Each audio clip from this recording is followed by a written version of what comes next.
Writing in general is just one of my favorite tools. I believe it's the most useful. Anybody in life already knows it's not a walk in the park. It's tough for everybody, and we all essentially need tools to help us through. I use it to allow them to be able to express themselves, and it doesn't even have to make sense for them. Being a leader in the military and always leading soldiers every single day, do you feel like soldiers will benefit from writing therapy? Welcome back to the Super Soldier Society podcast, where insightful conversations unfold. I am your host today. My name is Kasim Sattar, and today we are honored to have Anicia Gamble with us, a published creative writer and master holder in special education. Anicia's commitment to aiding survivors of trauma is profound. With a unique blend of creativity, education, and a distinguished 16 years of military service background, she not only navigates transformational depths, but also illuminates a path towards inner freedom for others. Join us as we dive into a journey towards healing with Anicia's wealth of experience and dedication to empowering individuals. Anicia, welcome. Thank you. It's an honor to have you. Thank you. I've been looking forward to this for about 3 months now. I just want to say, I want to edify you right now before we get started. Thank you for just being who you are. Thank you for taking the step to transforming yourself, because I know how powerful this is about to be. So I'm excited to hear from you. Can you tell our audience real quick um, who you are, where you're from, and what kind of put you on this path? Okay, so my name is Anicia. I am from Ohio. I live in the Columbus area, but I'm from the Elyria, Lorain, Cleveland area. That's where all my family lives. And I'm excited to be here. What got me on the path that I was on, or I am on, is so I worked as a sexual assault victim advocate full time for about 8 years.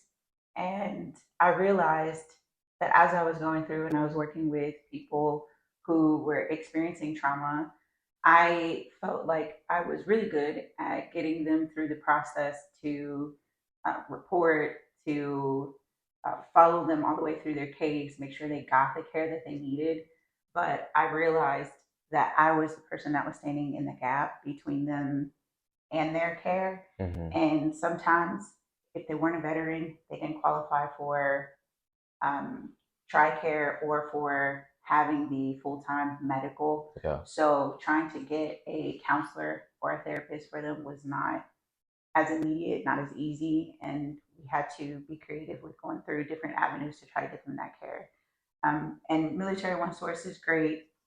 The veterans, um, the VA that we have, a lot of times they're helpful, but sometimes they're dependent upon their county. Yeah. So it was not always guaranteed. So in the meantime, here I was just as a soldier Mm-hmm. who went to, a course to be credentialed as a victim advocate, but I was not a therapist, not a counselor. I didn't really have that skill. And it caused me to realize that in the meantime, while I'm trying to help people get to where they need and get the resources that they need, that I needed to be educated. I needed to be equipped with how to help them in the meantime as the emergent person that's standing between them and this incident that has immediately happened to them and they need immediate care, and maybe the response from others or the resources is not so immediate. So I also we go through training. You get continuing education units that you have to have in order to maintain your credentialing. Mm-hmm. So I learned a lot about trauma, and I learned a lot about how it's not linear, and everything that somebody experiences is not cookie cutter as far as going on a recovery plan or trying to heal from the experience that they've experienced. So it caused me to really think creatively and openly about coming up with different modalities that I can get into and learn about in order to support and help them. What also kind of led me down the path too was as I was experiencing other people's traumas through them telling me a Mm-hmm. lot of things that I have experienced just in my life in general, just personal traumas. I realize there's triggers that come when other people are expressing their their most vulnerable spaces that come for you to relate to different things that may not even be the same as Wow. what they've experienced. Right. So I also had to learn how to address me and how to make sure that I'm whole and come up with different ways to take care of myself. So in this kind of dance that I was experiencing with trying to take care of somebody else and take care of myself, I had to diversify and find different ways to be able to care for them and to care for myself. Interesting. Mhm. Thank you for sharing that. I like how you said you diversified your ways, right? And we're gonna get into that, but I kind of want to also touch on whenever you're doing your sexual assault and you're trying to help out, victims and your clients. I kind of want to get a little deeper into that. Why does that light a fire in your heart? So can you please explain to the viewers at home, you know, how did you grow up? Like, who was your mom and dad, your brothers and sisters? What does that look like? And what did that contribute to what you do right now? Mhm. I feel like in a lot of ways, it has how we grow up. It's like I refer to it as a soil, where the seed that is in that soil, and everything that happens in your environment is either the water or it's the sunlight, or the nourishment that you kind of really grow up in. Yeah. And so, um, me growing up in the city that I grew up in, it's not like a big city. Cleveland is about 30 minutes away. It's a bigger city, but I didn't grow up in like a rich family. They're not well off. And my mother, she's very full of life and she's very outgoing. And I feel like I've learned from her in a lot of ways just to be myself. One of the most profound things that I've gotten from her is just to be myself authentically as I am, because I believe that that's how she carries herself, um, without care for what other people think or feel. And I know, like in the military, we're all about our appearance. We're all about what what our perception, what other people's perception is of us. Right. But I felt like that contrast in a way was really important for me because having the thought of always caring about how I look, how I appear, how I sound caused me to develop kind of an inward insecurity, feeling like who I am is insufficient. So having that Mm, background from like my mom, being in that a root for me, or a part of my seeding and my growing up, helped me to really have that balance and that center. And then my dad, wow. he was always very meticulous, very neat. He's the type of person that like irons his clothes before he goes to the grocery store Oh or wow. even the convenience store. Um, and so I feel like I learned a lot from him in just as far as like carrying myself and being a lady and just my character. I feel like I got a lot of character things. And I also have a stepdad. He contributed a lot to me as well as far as my wisdom. I remember as a kid, whenever I would get gifts, he wouldn't give like toys to us essentially. I remember him giving me books. And I remember that that was kind of like the foundation of me really getting into reading. And he really taught me how to think for myself and to be an individual. Wow. But by no means do I well I say like my parents are like well off and all stars and did everything right in life. I really do feel like all of the experiences that they've had have caused me to look at them and use them as examples for the mistakes that they've made, for me to be able to say, I want to make my own mistakes. I don't want to repeat the the mistakes or the things that they have gone through. I want to learn from not just my own lessons, but the lessons that they had to learn for themselves too. And I know we had discussed this earlier about um, like sometimes the imperfection in people is can be your greatest gift, because I do feel like Hmm. if I had well off or peers that were perfect, maybe millionaires, did everything right, that I would come from a space where I felt like I needed to meet some standard that I couldn't achieve, or maybe they were holding me to some standard of a woman or a daughter Right. that I would feel like I was always chasing. Whereas what I have now, everything that I do they respected everything that I do. They encourage me in it, and they're proud of me no matter what. And so I feel at least thankful to have that. That's amazing. So moving on, right? Um, so that's interesting how that created you for the person that you are right now. So my next question is, I'm very fascinated in your creative work, from everything that you told me previously.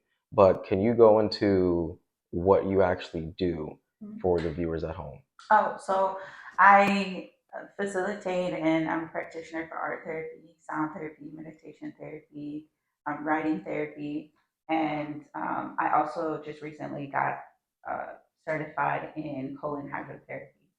Okay. So how do you incorporate writing therapy into your work, and what impact does it have on, survivors with trauma? So writing therapy is one of my writing in general is just one of my favorite tools, and I believe is the most useful for me with working with people who have experienced trauma because sometimes having a conversation one most people don't want to continually talk about experiences that they've had, especially if they're traumatic. Yeah. Some want to talk, some feel like that is a good way for them to have it validated what they've experienced, but others don't even know how to articulate. And then trying to articulate it to another human being is also something else that is very rough. You're being very vulnerable just in general, let alone trying to unpack and unbox the feelings of the experiences that you've had or that you are currently experiencing and going through. Because the thing with trauma, one particular event doesn't always necessarily shape how someone performs or moves or goes about throughout their life. It's in addition to anybody in life already knows it's not a walk in the park. It's tough for everybody, and we all essentially need tools to help us through. So, so somebody who has experienced trauma specifically, they have the general things that we experience, and then they have on top that the traumatic experience. So, as far as writing is concerned, I use it to allow them to be able to express themselves, and it doesn't even have to make sense for them to just put pen to paper and I even use this with myself all the time, just whenever I'm in a space that I cannot quite articulate. I just put pen and paper and let whatever comes out come out. And then we discuss it. If they want to share it, then we share it. But sometimes what comes out starts to assist in unpacking what's going on. Why am I holding on to this particular event? What's keeping me from being able to function as usual, or just even addressing where am I at right now in this moment? Because sometimes for some people, that's the only place that they can start, and being okay with just today. Some I've had one girl right today I got up and I brushed my teeth and I laid back down and that was it. And so there's a sense of awareness there. Now we can talk about it. Now um, we can address what it is that's kind of coming out and start having deeper conversations if they're open to it. If Right. not, we can write again. And every single time start to get a little bit deeper, a little bit deeper. Writing takes a lot of the inward thought that you have from everything else that's going on around you. Do I sound okay? Do I look okay? Did I say that properly? All those things are eliminated when you're just writing on a piece of paper. There's no Mm. judgment to it. And the only judgment that's there is what maybe you put on yourself. And that is a true barrier that you do kind of have to get through. But if you're just writing and you don't have full intention on sharing it or you're only sharing it with one person, you're a little bit more revealed in that and a little bit more comes out. And every single time you do it, it continually grows from there. I like that. I know you have your own personal success story. Mhm. Have you had a personal success story with somebody that you were helping with writing? Mhm. And if so, do you mind sharing? I do. So I would say, as far as success stories, I don't have anybody that I felt like was like in a place that I pulled them out of, or the writing specifically pulled them out of. But because I always feel like we're constantly still on the journey, Yeah. that it's something that never kind of goes away, you get rid of, you just get accustomed. You can breathe a little bit easier now with the air the way that it is. You get accustomed to a new environment. And so I do know there was a gentleman that I worked with, and for men, I feel like writing is really good too because men are taught, just in our society to kind of hold everything in, be strong, Yeah, and definitely. to, be a man. That's part of you being a man. And so, really revealing anything that's going on or that you're struggling with anything already is a barrier in itself. And then trying to articulate and express it in a form constructive fashion to tell it to somebody else, but that's also another barrier. So there was a gentleman that I was working with, and he was going through a lot of stuff in life, and his trauma was deep, and it seemed like it had a lot of different layers to it. And I remember just writing with him, meeting with him every week, and writing with him. And at first, he wrote like one line, and he just said like, I don't really know what to write, and I don't know what I'm supposed to be doing. And so I always do the exercise with them. I don't sit and just like watch them while they're writing. I write on my own. Yeah. And then so I share what I wrote, and he shared what he wrote. And then um in him giving me feedback, he said, "Oh, that's nice." I'm also, when I give them feedback, teaching them how to give feedback, how to analyze, how to look into writing, how to go deeper, what I'm sharing, and also being revealing just in who I am or maybe whatever I'm experiencing. That also kind of opens a door as well for them to feel safe and comfortable with expressing. So seeing somebody else show an example of expression Yeah. helps them, it helps them to be able to express. And so then the next time that we wrote, then it was like a paragraph basically of everything that he was experiencing and going through.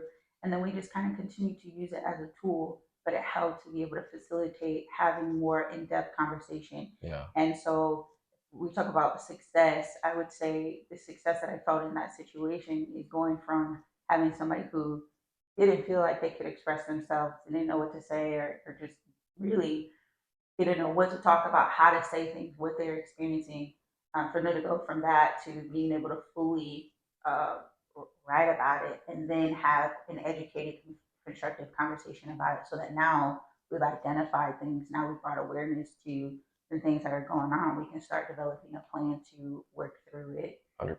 That's what I would give as. Being a leader in the military Mhm. and always leading soldiers every single day, do you feel like soldiers will benefit from writing therapy? Absolutely. I think that in any therapy, whether it's art therapy, writing therapy, sound therapy, meditation therapy, I honestly think that um, any soldier, any person could benefit from them because it is a form of expression, a form of release in our military culture that we have as well. It's also similar to you being a soldier. You have to uphold a certain standard, and not just in your presence but in your mind. And you are taught not to think emotionally but to think intellectually, to think how to survive and put your feelings aside, for you to just kind of shut your brain off sometimes in some circumstances and follow what somebody else is telling you.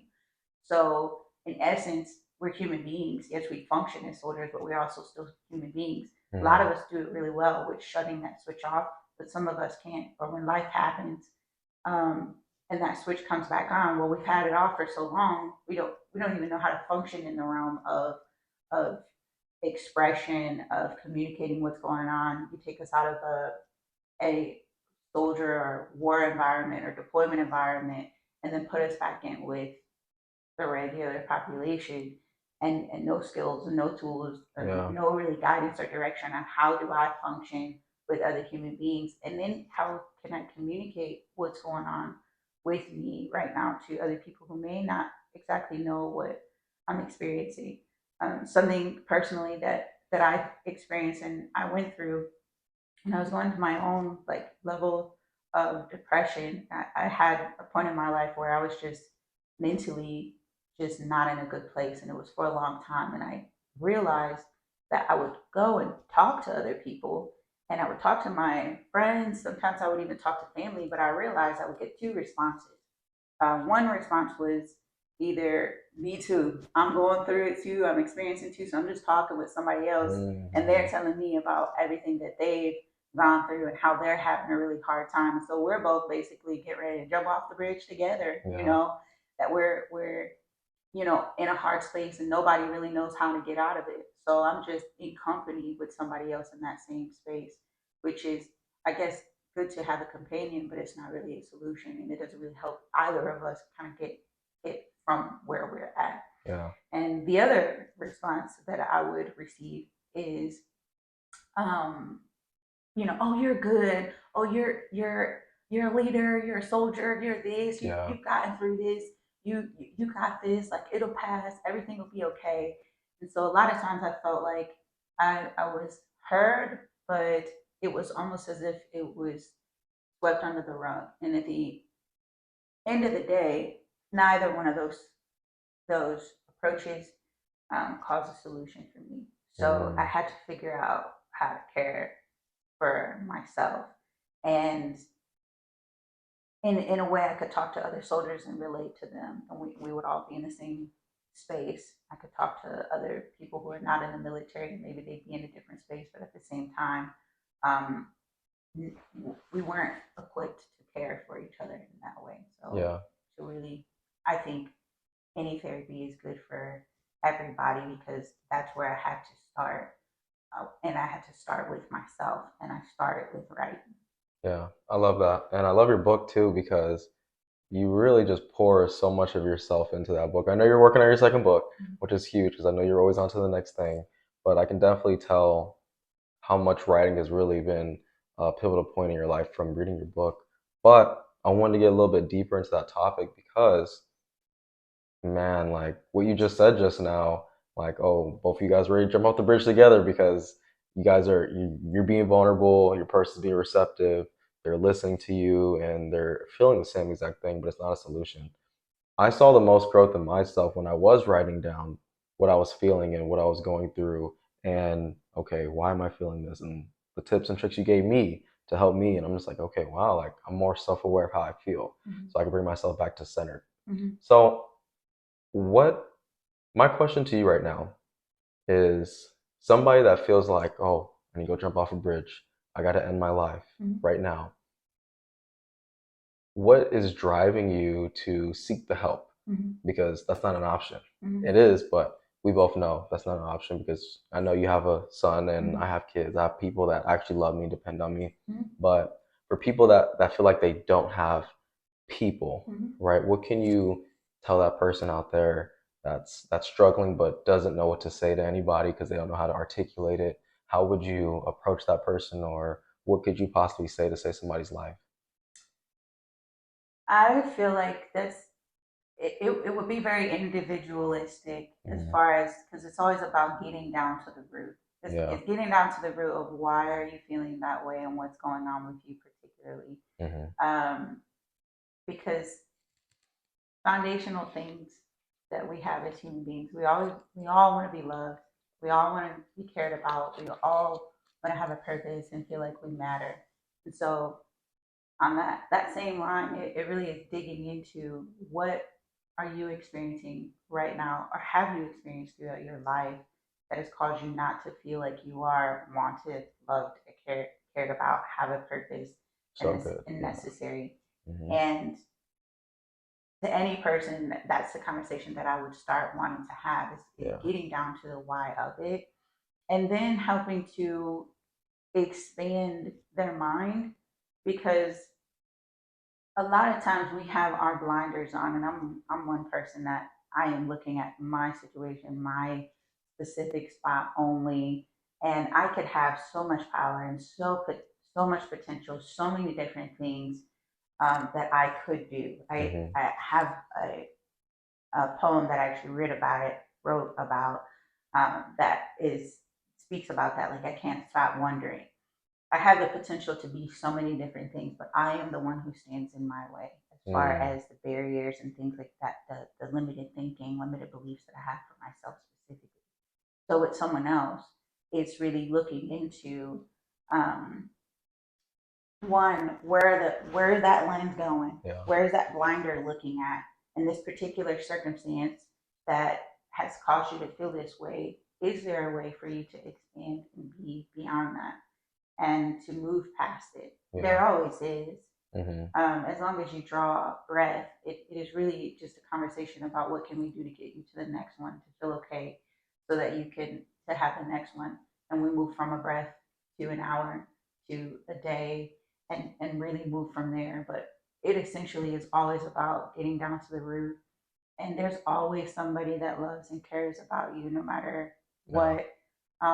When we get into those spaces of emptiness, of Mhm. helplessness, it seems like those people that seem to care about us disappear from our mind, Right. and we have no idea how many people we impact on a any particular day, any particular circumstance.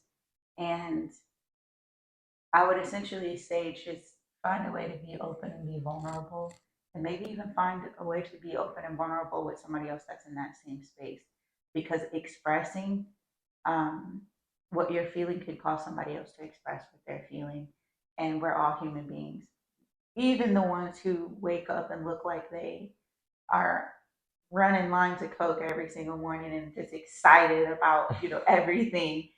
Even those people, Mhm. even though it appears that way, they have life is doing life with them as well.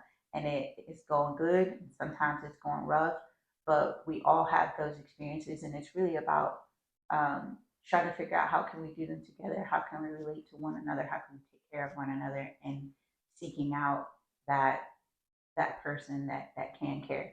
And if you don't have anybody specific, it is seeking out that professional.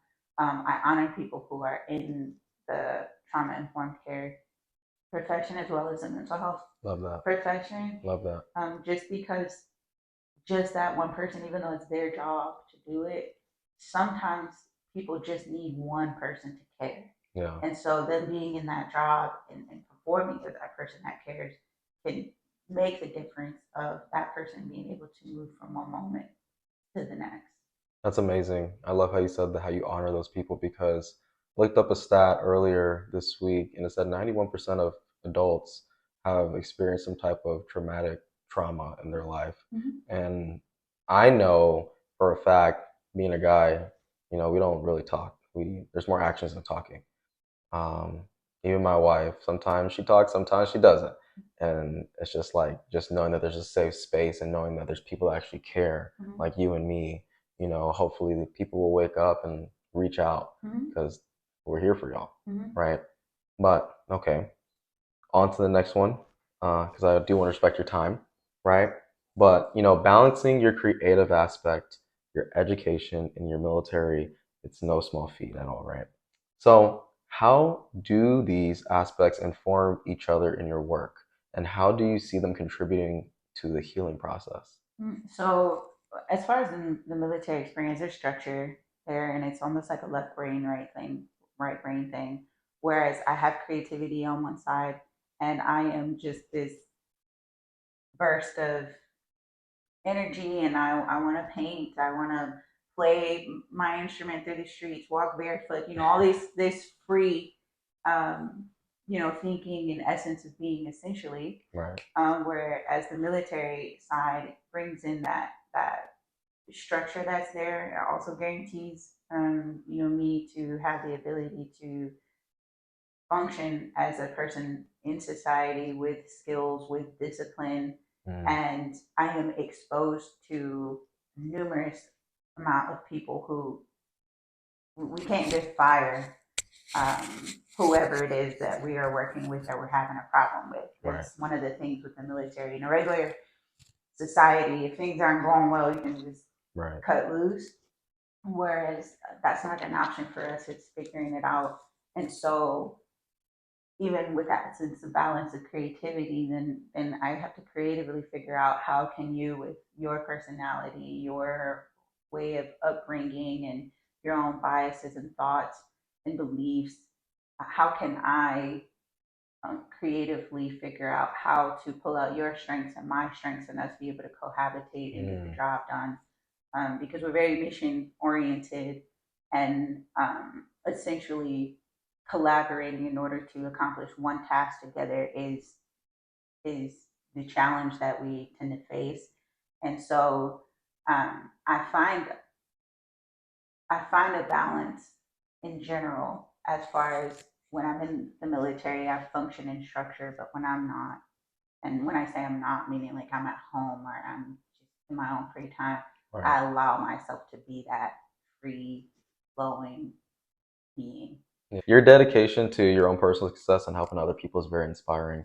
My next question is, what practices or strategies from the sound, art, writing, meditation do you personally find most effective in fostering resiliency and navigating through those challenging experiences that everybody deals with in life? Mm-hmm.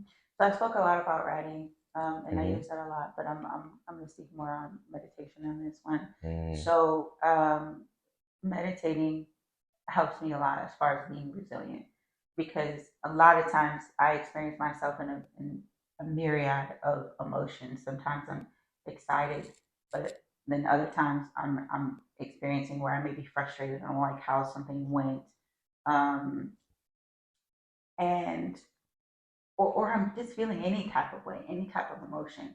I will sit and allow myself to go through the process because meditation is there's a couple different ways that you can meditate, but I will typically go between allowing my thoughts to flow freely or just sitting and trying to clear my mind from whatever it is that I'm experiencing or feeling. So when I allow my thoughts to flow freely, then I am honoring the feelings and emotions and thoughts that I have that are coming up. mm, And so giving them space, giving them room, I'm not hiding them. That also sometimes feels like it frees me or liberates me from holding on to whatever that is. yeah. And also sitting in that space of meditation after I allow the thoughts to flow through, I'm analyzing to see like why was I feeling that way? Why am I allowing this person to bother me or get to me that much? Is it about this person or is it something else that is in my past or is tied to this or is it tied to a limited belief that I have about myself? Yeah. And somehow this person just called it out. And because I'm insecure about that particular thing, I'm angry that they said it to me because they confirmed inward bias that I have about myself or inward belief. So really getting down to the root of it also in meditation, unless you give yourself that space and that time to think, or just to allow yourself to process, allow what comes up to come up, um, it's hard for you to just function regularly because then the alternative to that is holding everything in, not experiencing it, not reflecting and analyzing and trying to get down to the root of it. It's bottling it up and then becoming a volcano, Yeah. which it doesn't assist anybody. You know, when you have that type of response, it's more destructive than it is constructive. Nonetheless, the emotions are going to express themselves anyway.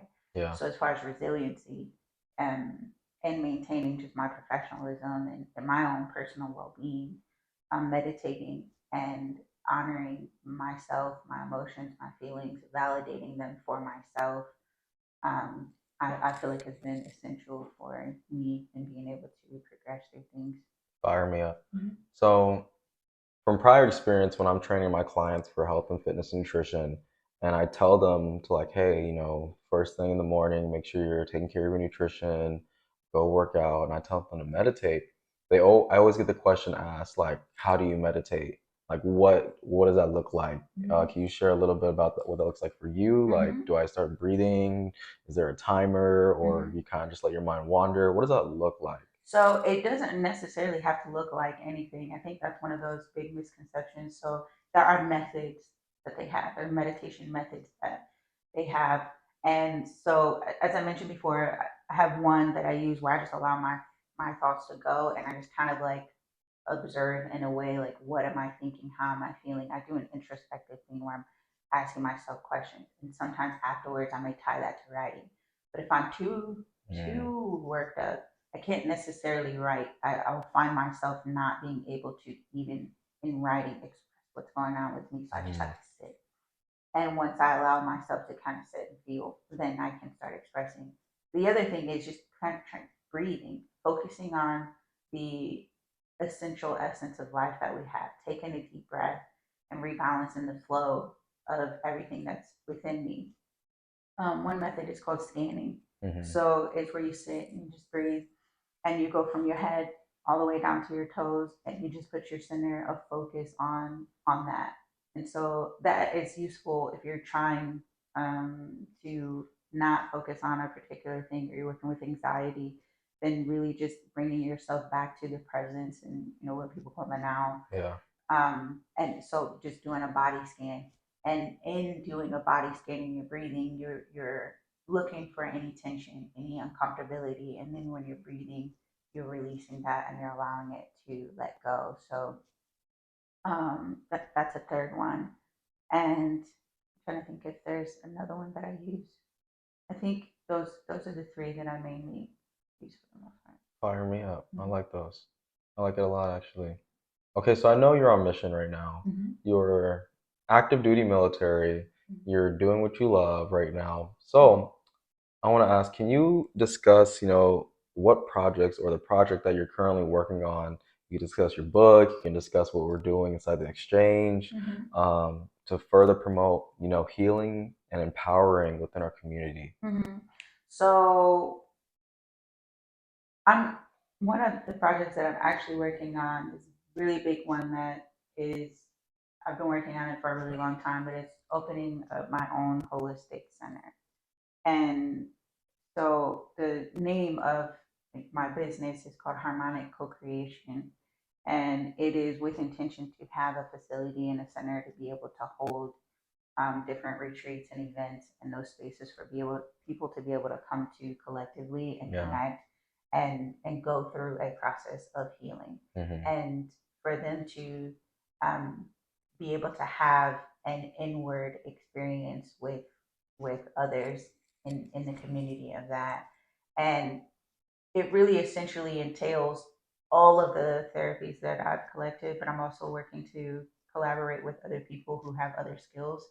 Because I am only one person, and even though I've studied, different things, I want to build a community, even in that with who I'm working with, Right. for us to come together and expand and build that for others. So that's really what most of my attention right now is going on. On the side of like I said, I'm still working on another book which is coming. This book, Beautiful Interruption, I'm excited to finally have it done. I was really turning my wheels as far as trying to get the formatting and all those things set with it. So I'm really excited about it. I'm excited to talk with others about it. Um, and building community around my book, I hope to be able to facilitate conversations and questions and maybe even writing circles surrounding my writings, a lot of the concepts that I've put in, so that we can commune regarding that. Speaking of your book, Mhm. right?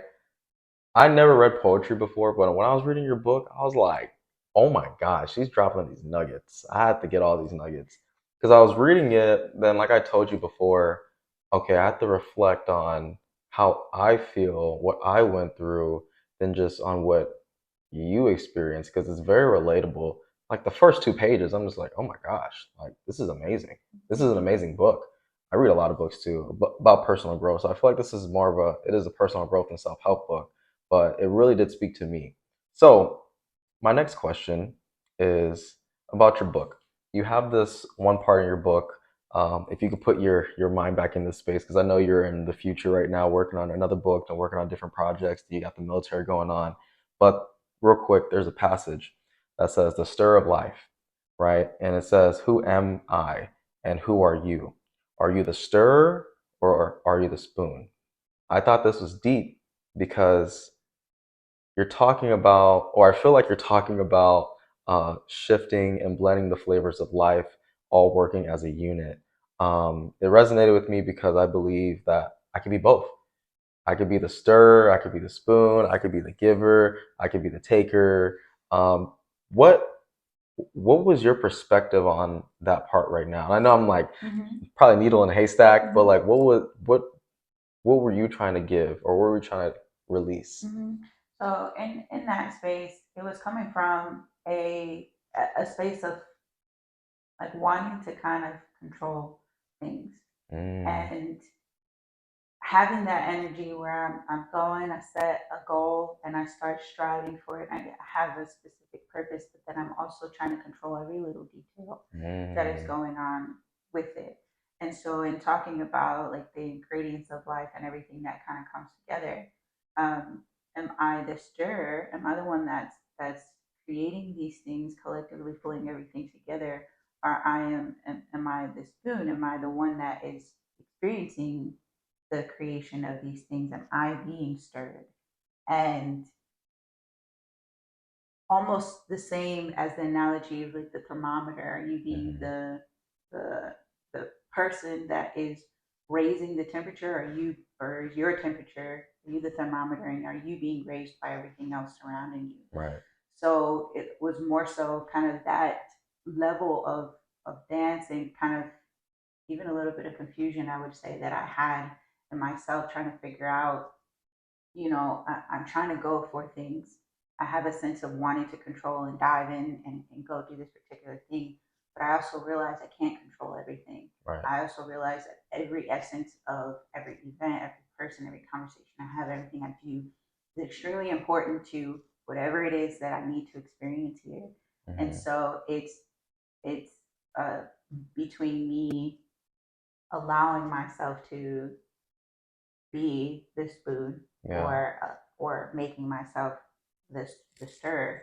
But in the same essence as what you said, we switch between both. It Hmm. really is a dance, and we're everything at the same time. We move and shift roles. At one moment, we're adjusting the temperature, and at another moment, we're the ones that's being adjusted.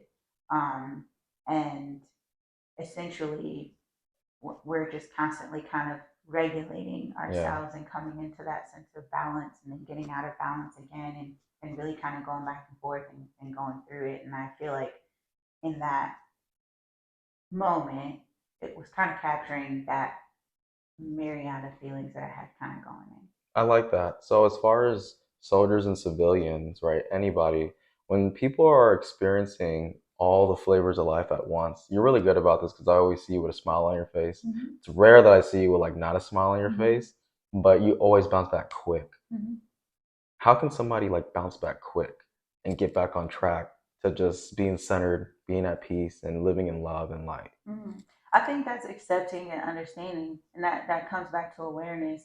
And we're using meditation or whatever method or tool that does bring you back to that awareness of that we're all here for a reason. We have a purpose, and we're all working collectively towards a an experience throughout life. We are a teacher to one another, but we're also the students for one another, and just having that awareness and understanding that it all matters, it's all important. There's a factor in everything, and choosing to shift from being the person being stirred to being the stirred. Yeah. Um, just kind of bringing that back into awareness, and then choosing, where do I want to stand in this situation? Do I want to allow the circumstances around me to control me, or do I want to have control over myself Powerful. and Yeah. function in the way that I want to function, regardless of everything going on around me.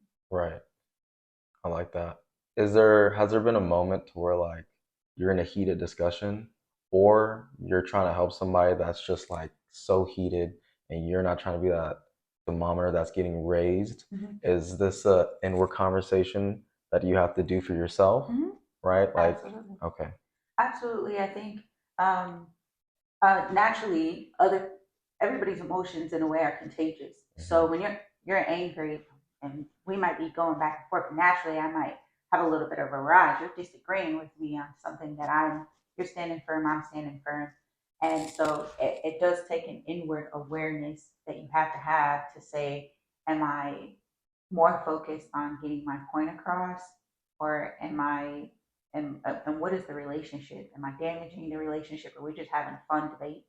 Or are we, and maybe it's something that I could say detrimental to getting us to a solution? Where Yeah. are we trying to go with this conversation? And are my actions helping us get closer in that direction? So, Yeah. really, a self analyzing thing. And just yelling in general, when people are arguing, it comes from a sense and a feeling of not being heard. And so you think about it, we could be right here and we could be talking, but as soon as we start talking about something we disagree on, and say we're both standing our ground, all of a sudden, for some reason, even though we're talking right now, we start yelling. Yeah. Why? It's because we feel like we're not being heard or not being listened to, and that's also has its own little root in it, Yeah. where there's a source of that too, where Definitely. why am I holding on so tightly to not being heard or not being listened to? There's something either in my background or childhood where I didn't feel heard, and now I want you to hear me. So Yeah. I'm gonna make sure that you hear me. And as far as like that root right there, dad didn't listen to me, mom didn't listen to me, brothers and sisters aren't listening to me. You're writing that out Mm-hmm. for yourself Mm-hmm. and for other people, or you're meditating this out, right?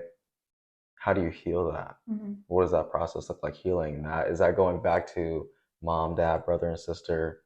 Sorry, I Mm-hmm. love you, right? Mm-hmm. How does that look like for you? Or what do you tell people to enlighten them on that part of Mm-hmm. their journey? So that's honor, that's acknowledgement, and then that's that it's releasing and letting it go. Because at the end of the day, all of these are factors and experiences that we are allowing to control how we function today. Right. So things essentially, unless you spoke it to anybody else, and I'm coming from a space of like a lot of things that I'm reading now talk about as being present, Yeah. and um, that is no longer a present event. And so Yeah. every single time that you focus on it, you're making it relevant. You're making it Mm, present. You are making it a factor in your life. And so really it's acknowledging that, okay, this is the reason. And this have been allowing me to bother me for so long. Can I let it go? yeah. And then if you can't, why? And start digging down to the root of that. What is keeping me from letting this go? And and when you're able to get down to the root of it and accept it, and it's a self thing, because I've found having conversations with other people that have hurt me, either they don't remember it or they don't even realize that it affected me the way that it affected me. This is something I've been holding onto all my life, not intentionally, but and I go and I dress up, you hurt me, you did this, you did that.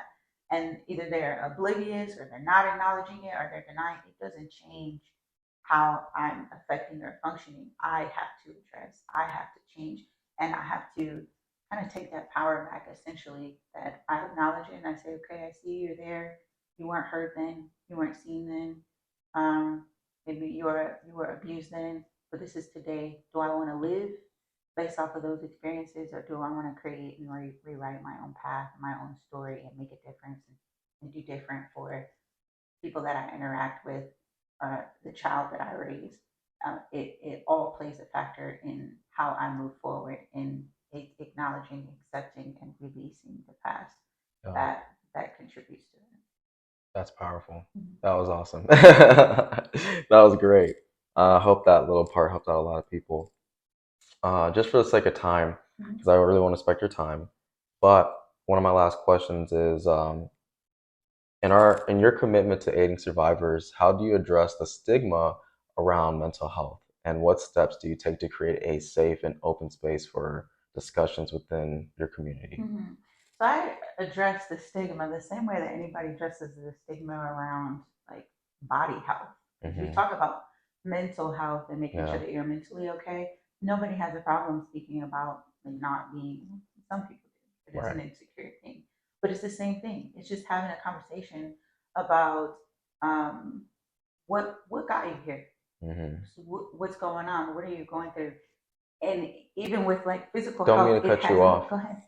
but especially for men, I think I told you this before. we don't talk about it. Mm-hmm. It's crazy. Mm-hmm. Like you are the only person in my life that I talked to this about, and I'm so glad I found you, or Mm-hmm. you found me, or the universe put us together, because you don't know how much I need this in my life Mm-hmm. and my journey and my military career, and also the people that I'm helping that are not in the military right now. But please continue on creating Mm-hmm. your safe space and just open space for discussions in our community. Mm-hmm. So there is a mental root even with the physical piece. Mentally, whatever it is going on with us has a direct correlation to how we are taking care of ourselves. Mm, And sometimes it can come. It, we can be physically fit and look a particular way. It doesn't always necessarily mean we're mentally healthy. It could be from I'm outwardly looking nice because that is where I get my validation from. Because inside I have all this other turmoil that's kind of going on with me.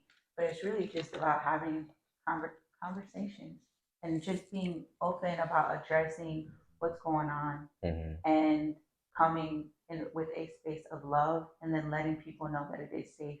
You have to embody yourself, Right.